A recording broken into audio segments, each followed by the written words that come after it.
the Revolution Party. Okay, yeah, in 1999 I started an organization called the Revolution Party, basically as a vehicle for running for president. In 2000, a write-in campaign for president.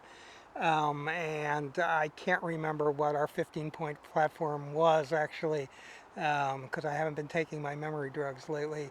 But it was definitely ending the drug war was a very important point. Reestablishing civil liberties. I mean, if you can imagine that it was necessary to say that we have to reestablish civil liberties prior to Homeland Security and 9/11, it's we're in a horrific situation by this point.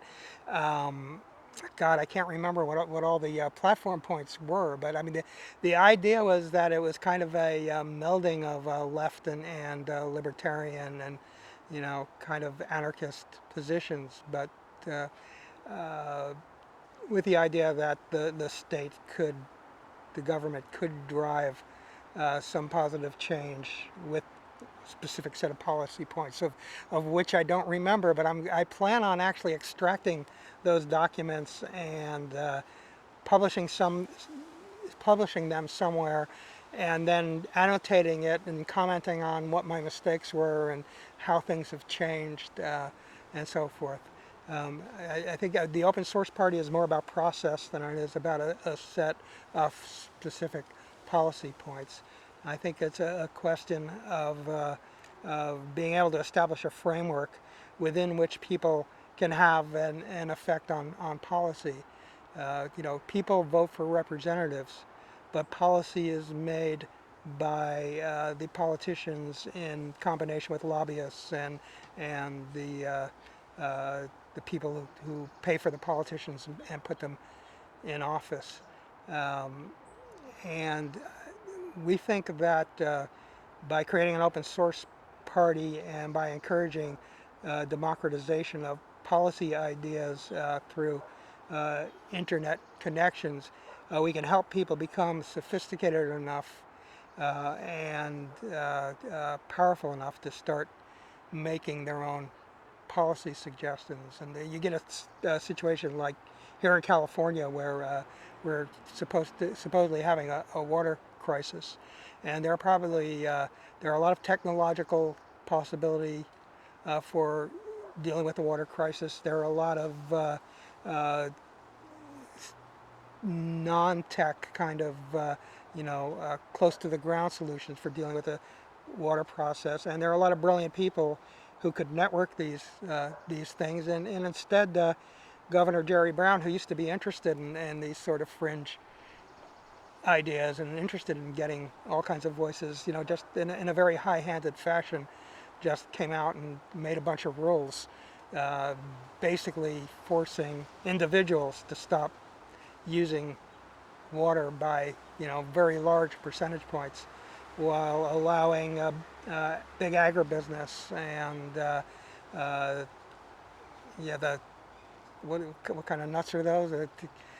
Anyway, allowing big agribusiness to continue, and also continuing to allow fracking, which uses an awful lot of water. I think maybe they're starting to push back a little bit against fracking at the level of Governor Brown's office, but certainly they're allowing it to continue, and that's a huge water suck. Um, Once you said creating a transhumanist party would be tone deaf. Do you still think that way? It probably is tone deaf, but I love the bus so much. I mean, I think the bus is so much fun. It's very yippee-ish kind of prankster thing. So yeah, it's a little bit irresistible to the immortality bus. Um, I don't know. Yeah, I mean, I don't think for the average citizen, uh, a bunch of guys rolling around the country talking about life extension and immortality is exactly what is on the minds of most people. They're concerned about that they're not making a livelihood, that there's police violence, that they're being surveilled. That whole bunch of shit is fucked up. But it's still it's interesting, and it's good entertainment. And so, how did you meet Zoltan? Zoltan, and Oh, geez. what advice would you give him for his run for the presidency? Okay. I think I met him at one of the other. Zoltan. I think I met Zoltan at one of the other transhumanist conferences. I think it was before he was running for president. I was familiar with the fact that he was the author of this awful Ayn Randish novel, but I liked him personally, which I still do. And then I saw him recently, maybe a few months ago, talking about his presidential candidacy, and it sounded like an awful lot of fun to me. And sort of on that basis, I may hop on the bus for a few days just because I like the tactics. And so I don't really have any advice for him because his tactics are great. I'm not sure about his politics, but wait and see. I don't know if I'll endorse him, but we'll see what happens. I mean, I'm with the open source party, and we'll endorse somebody. So it will be up to a group of people whether to endorse him or not. I think it's very likely to be Bernie Sanders, but who knows?